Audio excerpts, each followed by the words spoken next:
471 Tommy Camber overlay Camaro. Gaining 15 positions. Sitting having 64.920. That's towards the top today, folks.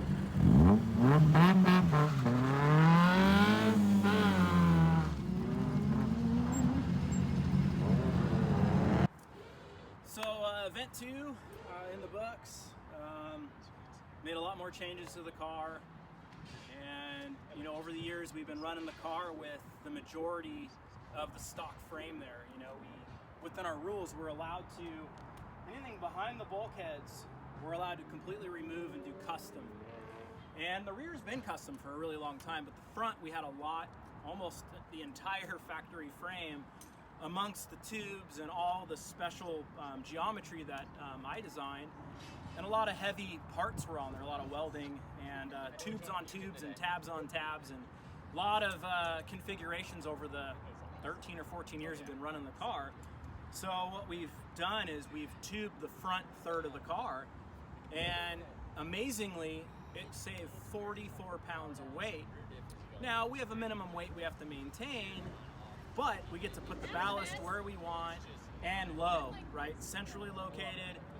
So it was amazing to me to tube an area that's that big and drop 44 pounds. It weighed 103 pounds, an area that big on the car. So we just got done doing all that. Car still got a little bit of dialing to do. We didn't quite have our corner weights right. We were off by about 4% diagonally. But we just finished running. As it stands now, the PAX class has run. Typically all the faster guys have run. There is C Street that PAXes pretty well. They're going to be later this afternoon, but right now we're sitting with a 1.8 second PAX lead on a, what did I run? A 50.8, so a short course. Car feels really good, really happy with it. Got to still dial it further. But you know, finally doing the things that I've been wanting to do forever. Our new car didn't quite get finished as of yet, so working on the beast.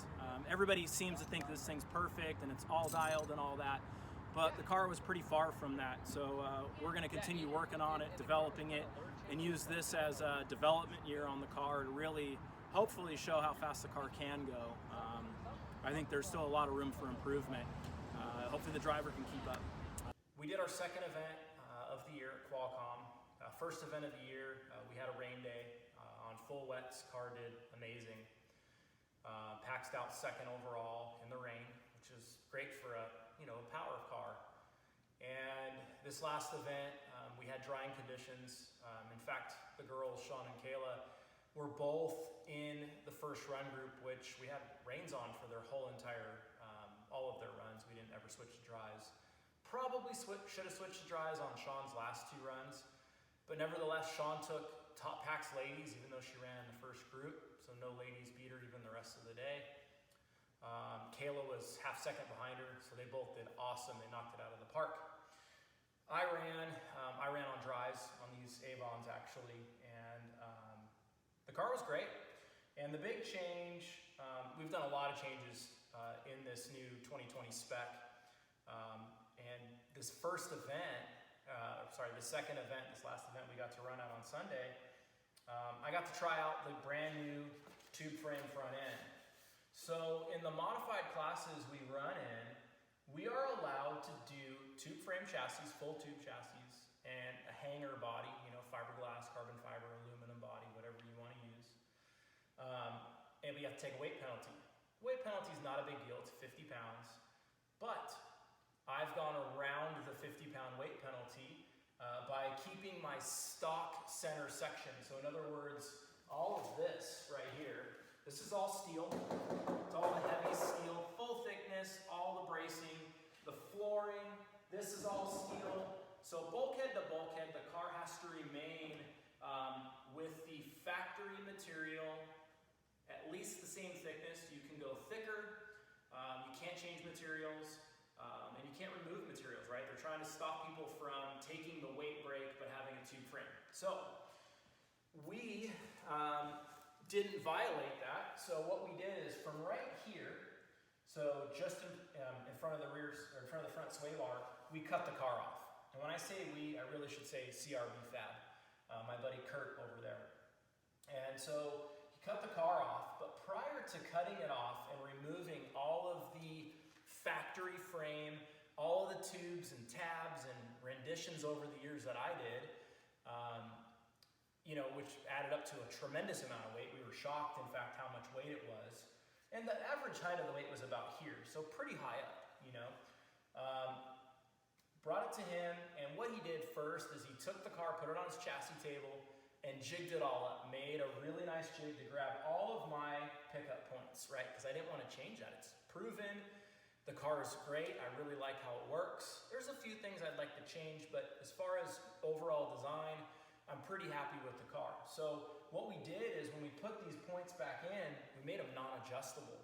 Because I don't adjust things anyway, and it saves weight, it simplifies it, it looks really clean. And this is our, you know, we're only running the car for a few more events anyway. So we went ahead and did that. He jigged it all up and then cut it off. And the section that was removed, and now granted, this is just from here. So it's a section, I used to have my A-arms on the lower arms triangulate forward. So I had a bunch of frame that came way out here. So the frame was from here to there. So it's less than 3 feet. It weighed 103 pounds, just the frame. No A-arms, nothing attached to it, just the frame. And when he put all this back on and TIG welded it really nice, the net savings was 44 pounds. We know this 2 ways. One, I weighed the car in the condition I took it to him, right before I took it to him. And then immediately when I pulled it out of the trailer, I weighed it again. He also kept a running log. Every tube that he put on the car, he wrote the weight down. And it's just an extra step that he did for us. And when we both looked at our numbers, we had a difference of 3/4 of a pound. Pretty amazing, really. But we did everything we could to really lower the center of gravity, because at that point we can ballast up and put the weight where we want. You know, a lot of people like to say the car is perfect and it's totally dialed. And it does have a lot of great qualities.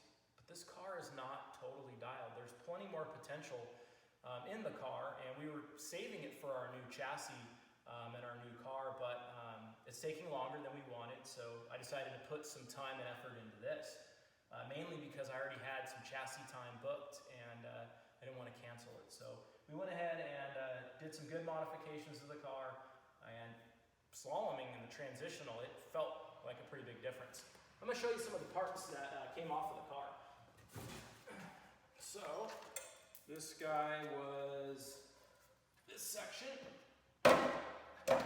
Set that there for now.